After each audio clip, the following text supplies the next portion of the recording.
And here's a rule. I will help you guys out because some of you are overwhelmed with reading and you're like, I don't like reading.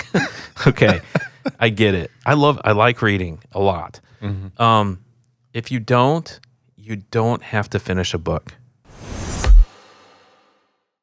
Your book of business. Do you have a CRM? Do you have a spreadsheet? What have you invested time in to develop so that you are better prepared for the next time? And so for me, investing in these types of initiatives, learning and training, just helps us think and realize and take others' perspectives about how they're managing their business to maximize the opportunity regardless of the challenges. I think the things that we've learned has affected our engagement and our language in our sales processes. 100%. So good. Very, very helpful in looking at it from a different lens and at a lot of these universal truths. And the thing I do, you guys, this is like my love language, is learning new stuff, like trying new things. Like I love to innovate and try stuff, and some of it's really stupid. I mean, it's just really. How's that crocheting going that you picked up? Dude, I'm so good. No, but you've been crocheting the Michigan logo everywhere. I buy courses, like it drives my wife nuts. I buy courses at the drop of a hat, like really, I probably would buy a crocheting one, but I wanted to learn how to flip houses. I wanted to sell cards. I wanted to do all this stuff. And even then, like you can just pull so much data and information, and you're like, wow, man, that's really cool. I could actually use that. Yeah, I can apply it here. Yeah, in my sales process, you know? Mm. And I remember, like, this is so dumb, when I was out running leads, Roger, you know this. Like, so I bought this course on the flipping houses, and they're talking about these signs that they're putting out for, flipping houses. And I buy homes. Yeah, I buy homes. I buy ugly houses. And yeah, we buy homes with cash. I was like, hey, I'm going to give that a shot. So I put up these final expense, these signs. I spent like $300. I wrote $5,000 off of that. $5,000. You got to give some context. You had somebody with their handwriting write cheap burial insurance. I learned that. In the course. Cheap burial insurance, just with handwriting. Yeah, and a phone number. They were more effective than the printed signs. I learned that in the course. I thought, hey, I'm going to give this a shot. So I had Madison in our office write cheap burial insurance with a burner phone number that I purchased.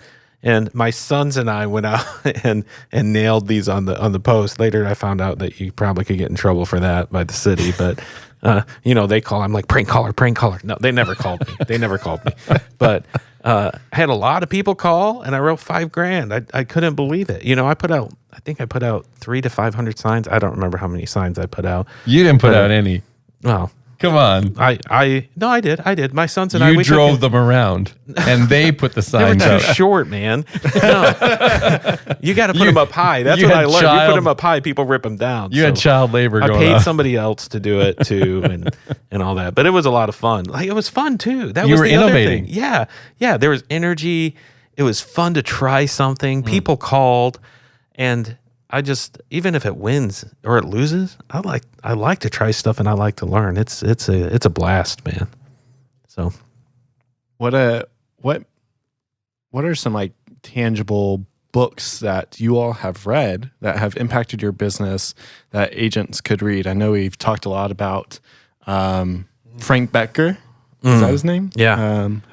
That's a book, but what are some like books right now that you're either reading or that you've read that? Yeah, I actually posted something. Q2. I've got, when I read in spurts. It's like bam, bam, bam, bam, bam, and I read.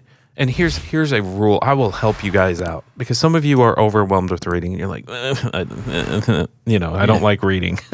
Okay, I get it. I like reading a lot. Mm-hmm. If you don't have to finish a book. Does that mess with you, Austin? You are such a process guy. Like, yeah. If he knows he's not going to finish it, he doesn't start it. Did that make you a little sick to your stomach? The Slide Edge is the book I can't get into, but a lot of our agents love that book. Right. But for me, there's a block, and it's driving me crazy though because I started it. And it will haunt you. You brought it up. Like we introduced that book 2 years ago to our team, and you're still bringing it up. Yeah. That you haven't finished. I think it's yeah.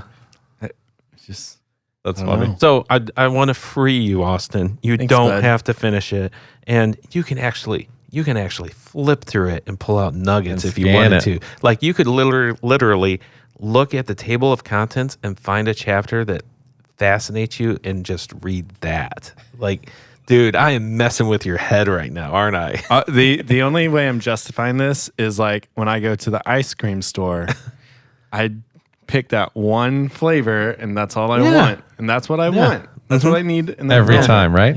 Right. But So, you're in an like, ice cream store with a lot of chapters. I mean, ice cream flavors. Yeah.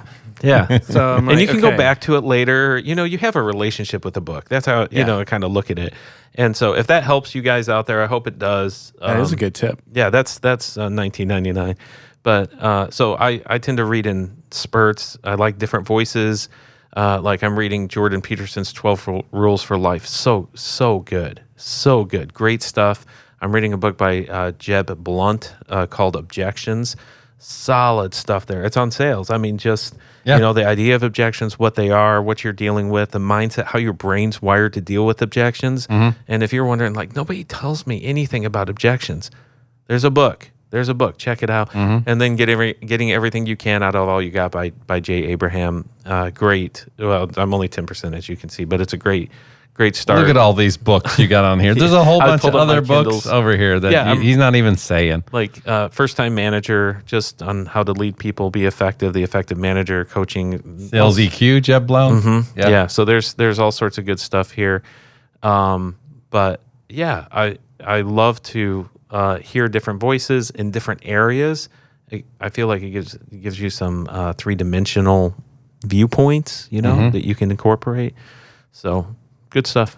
I'm reading, and I posted this. I posted a picture a little while ago on one of our Slack channels, I believe it was.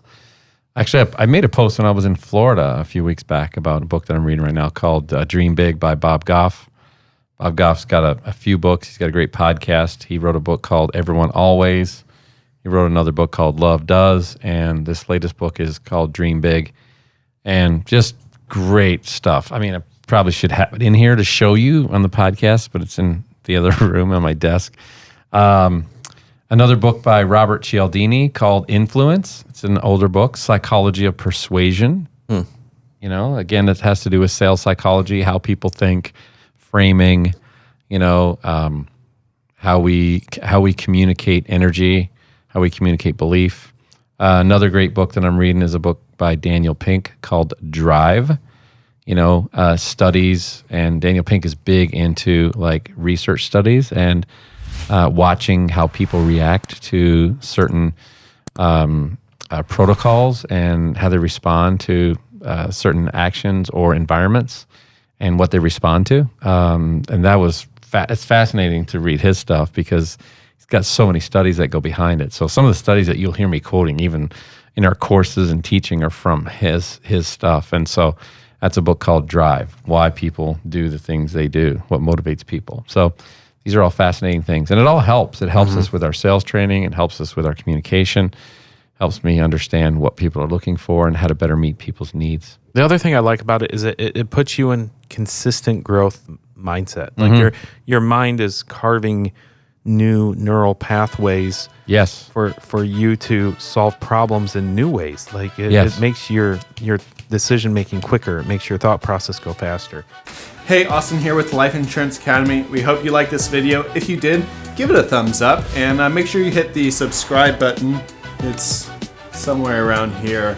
But hit the subscribe button. We got a lot more videos coming for you. In fact, this video is just a little snippet of the full podcast episode. So if you want to hear the full conversation and dive into those great tips to grow your business, click on the link in the description or search Life Insurance Academy wherever you get your podcasts. Spotify, Apple, Pandora, they're everywhere. But thanks so much. We'll see you in the next video or on the podcast. See ya.